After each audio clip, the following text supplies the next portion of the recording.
Gini, gue Fransiskus Marbun. Jadi kalau memang Pak Suneo mau tarung di ring mungkin gitu kan, ya saya siap gitu untuk menggantikan semua netizen yang berteriak di belakang itu gitu. Yang dipakai, KUH pidana mana yang dipakai? Bagaimana seorang penyidik profesional yang dididik oleh negara mempercayai kesurupan sebagai landasan untuk pengambilan keputusan? Begini, 8 tahun terpidana habis usianya hanya karena ini dikesampingkan kan? Scientific evidence, malah berusaha untuk fokus pada kesurupan lah, saksi inilah, saksi itulah. Katanya Pak Susno, scientific evidence dibandingkan dengan 1000 saksi, kuatan mana scientific evidence? Murkanya Rismon Sianiparini karena ekstraksi data handphonenya korban Pina tidak disajikan sebagai bukti. Baik teman-teman, kembali lagi bersama saya Om NO. Mudah-mudahan kalian semua selalu diberikan kesehatan dan rezeki yang berlimpah, amin ya rabbal alamin. Dalam sidang PK yang berlangsung pada hari Kamis, yang dimana disitu menghadirkan temannya Eki, yaitu Fransiskus Marbun dan kedua temannya. Nah, disitu terjadilah cekcok atau riuh, di mana salah satu JPU menanyakan soal forensik kepada Fransiskus Marbun. Nah, tidak terima dengan pertanyaan itu, akhirnya Fransiskus Marbun buka suara dan menantang Suneo untuk berkelahi di ring. Seperti apa videonya? Yuk kita simak. Let's go. Seolah-olah lu tuh saksi ahli. Kalau menurut gua apa yang dibilang dia kayak dibilang apakah saudara punya keahlian forensik, sekolah forensik dan segala macam itu kayak gini. Contohnya kayak kita nemu kucing di tengah jalan gitu kan, terus kucing itu gepeng gitu posisinya dan mati gitu kan. Apa kita harus butuh ilmu forensik untuk maksudnya untuk menyebut itu mati karena terlindas kendaraan gitu? Jadi harus butuh forensik dulu gitu? Nggak butuh bang, kita kan punya pikiran bang, kita punya otak gitu loh. Gini, gue Fransiskus Marbun, gue bilang sekarang karena mungkin keadaan seperti itu, karena kejelasan, karena keterangan dari gue ya. Jadi gue lah orang yang bertanggung jawab seharusnya gitu. Jadi kalau memang Pak Suneo mau tarung di ring mungkin gitu kan, ya saya siap gitu untuk menggantikan semua netizen yang berteriak di belakang itu gitu. Karena gue orang yang bertanggung jawab atas keterangan itu. Seperti teman-teman ketahui bahwa kasusnya itu terjadi di tahun 2016 dan viralnya tahun 2024. Selama 8 tahun kasus yang sudah ditetapkan oleh hukum inkrah dibuka kembali oleh hadirnya film dari kasus tersebut. Nah, dan membuat masyarakat beramai-ramai menjadi tim pencari fakta tanpa diminta sesuai suara hati masyarakat. Nah, kasusnya bergulir dari kasus kecelakaan menjadi kasus pembunuhan. Bahkan tim pengacara akhirnya mampu membuat kasus ini untuk peninjauan kembali atau PK berdasarkan bukti-bukti baru. Jika memang kasus ini menjadi polemik antara kasus kecelakaan tunggal ataupun pembunuhan, menurut saya Polri tidak membutuhkan waktu selama ini sejak viral untuk mengungkap kebenarannya. Nah, buat skema dari titik awalnya yaitu pelapor, kemudian dijabarkan hingga motifnya ditemukan. Saya percaya kok Polri mampu mengusut dalam waktu singkat dan sebenar-benarnya. Tetapi justru menjadi pertanyaan bagi saya yang selama ini hanya mengikuti sekelumit demi sekelumit. Nah, tim pengacara yang meyakini jika kasus ini merupakan kasus pembunuhan, menurut saya juga janganlah terlalu ramai untuk berdiskusi di depan layar kaca dan saling tuding dengan tim pengacara yang berseberangan. Saya jengah dengan diskusi yang gak pernah selesai. Mengapa tidak kalian kompak untuk menemukan pelakunya jika memang ada pelaku pembunuhannya? Nah, bukan untuk saling menyerang. Tim pengacara terpidana saat ini menurut saya ya sedang bekerja sesuai dengan keyakinan mereka bahwa mereka berada di jalur yang benar. Sementara tim seberang hanya berdiskusi saja di media. Capek netizen, lelah dengarnya. Yuk semangat untuk membuka kebenaran yang sebenarnya. Nah, kalau menurut saya ini kecelakaan tunggal karena sudah ada 3 saksi yang hadir di sidang peninjauan kembali. Di situ ada saksi Adi Musafir, ada Ismail dan Purnomo itu semuanya berkesesuaian. Kalau memang ini benar pembunuhan, ya hadirkan saksinya yang melihat peristiwa itu pembunuhan. Tapi kan sampai sekarang tidak ada saksi yang menyebut kalau itu pembunuhan. Terus yang katanya ada CCTV, ya buka dong CCTV-nya. Bahkan sidang PK 6 terpidana pun di kasus Pina Cirebon ini diselimuti suasana mencekam hingga seluruh orang yang berada di situ terdiam saat Deddy Mulyadi mengungkap pernyataan yang sangat mengejutkan kalau menurut saya.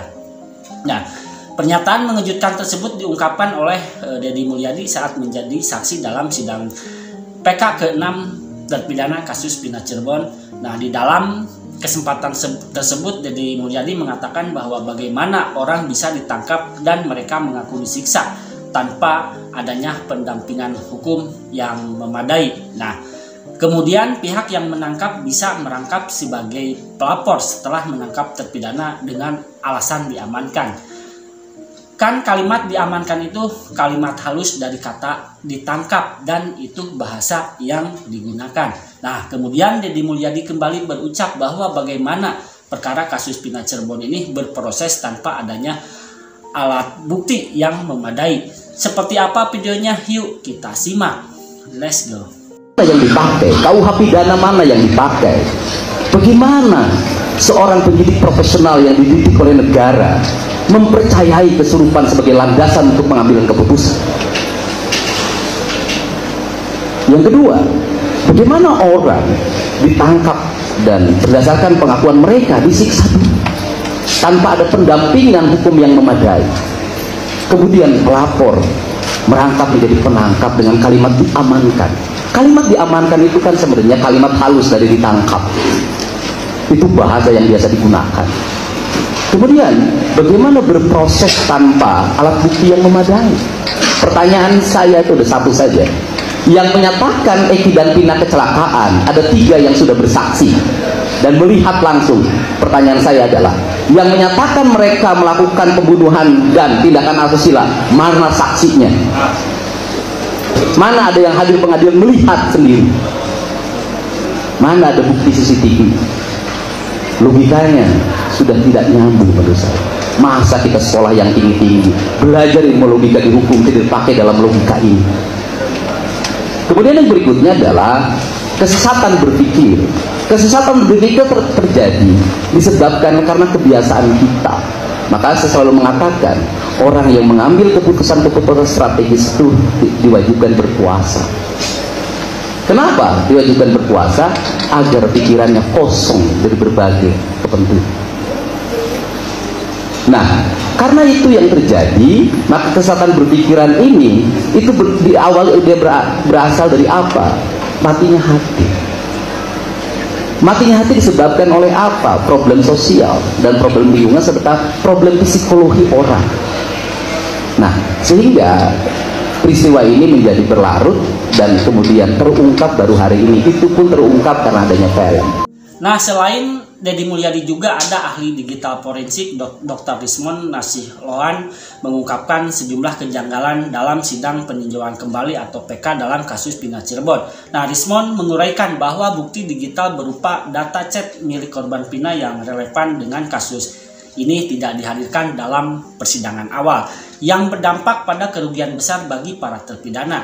Kejanggalan tersebut menurut Rismond seharusnya menjadi bukti penting dalam proses persidangan. Namun sayangnya bukti ini diabaikan. Seperti apa videonya? Kita simak saja. Begini, 8 tahun terpidana habis usianya hanya karena ini dikesampingkan. Scientific evidence malah berusaha untuk fokus pada kesurupan lah, saksi inilah, saksi itulah. Katanya Pak Susno, scientific evidence dibandingkan dengan 1000 saksi kuatan mana? Scientific evidence. Gitu Pak. Ya, berapa kali catatan ini? 100% valid. Makanya dikesampingkan. Kalau dari metadatanya tabel-tabel yang diekstrak ini nggak ada kejanggalan. Justru karena tadi itu tidak ada yang janggal, tidak ada yang dibuat, dikesampingkan. Karena bukti ini adalah bukti bukan hanya meringankan terdakwa, tapi membuat terdakwa bebas murni. Karena dari time frame-nya dengan pembunuhan itu kan sangat sempit. Terjadi pembunuhan, pemerkosaan, dan BAP-nya saya lihat sangat detail ya. Itu kan secara time frame it doesn't make sense, tidak masuk akal. Pak, sedikit yang tadi di kesampingannya itu apanya? Ini Pak, barang buktinya itu. Timeline-nya ya, metadata SMS messages itu ada tabelnya, dan di situ ada timestamp-nya dalam MPC. Ini yang disampingkan. Padahal message inilah yang membuat mereka ya benefit of the doubt di peradilan. Ya, mereka mendapatkan benefit of the doubt di sini, keuntungan terhadap keuntungan dari keraguannya. Ahli digital forensik Rismon Sianipar murka di persidangan PK 6 terpidana yang diajukan oleh tim DPN Pradi di Pengadilan Negeri Cirebon. Murkanya Rismon Sianipar ini karena ekstraksi data handphonenya korban Pina tidak disajikan sebagai bukti. Beliau minta kepada jaksa jangan menutup-nutupi bukti sekalipun bukti itu menguntungkan terdakwa. Ya, inilah rekayasa besar yang dilakukan oleh APH, aparat penegak hukum, menurut Rismon. Pak Rismon, itu sudah lumrah di negara Konoha. Di negara Konoha ini yang memegang kendali itu adalah kepolisian. Yang manakala kepolisian itu berdiri di satu pihak yang sedang berperkara itu, maka semua bukti yang menguntungkan yang di pihak mereka atau yang dipegang oleh kepolisian ini, maka itu tidak akan pernah dibawa menjadi barang bukti atau alat bukti. Contoh, ketika polisi berdiri memihak kepada pelapor, maka apa-apa saja yang bisa menguntungkan pelapor dia akan lakukan. Tetapi sebaliknya, ketika penyidik memihak kepada terlapor yang mungkin jadi tersangka, maka apa-apa saja yang menguntungkan si terlapor itu yang akan digali dan dikejar oleh para penyidik. Itulah makanya selalu saya katakan bahwa kepolisian negara Republik Indonesia hari ini bukan lagi sebagai aparatur penegak hukum, bukan lagi sebagai alat negara, tetapi dia sudah lebih kepada lembaga profit atau institusi profit. Siapa-siapa saja atau pihak-pihak mana saja yang menguntungkan baginya, maka dia akan mati-matian melakukan pembelaan terhadap itu. Padahal sesungguhnya, kalau kita gaji dari aspek negara, penyidik atau polisi itu adalah instrumen negara yang diberi tugas dan wewenang untuk melakukan penyelidikan dan penyidikan untuk membuat terangnya sebuah perkara dan menemukan barang bukti dan tersangka menurut hukum yang diatur di dalam undang-undang itu, bukan menurut seleranya. Tapi yang terjadi belakangan ini adalah apa yang dilakukan mereka itu menurut seleranya dan menurut apa yang menguntungkan baginya. Inilah rusaknya negara hukum.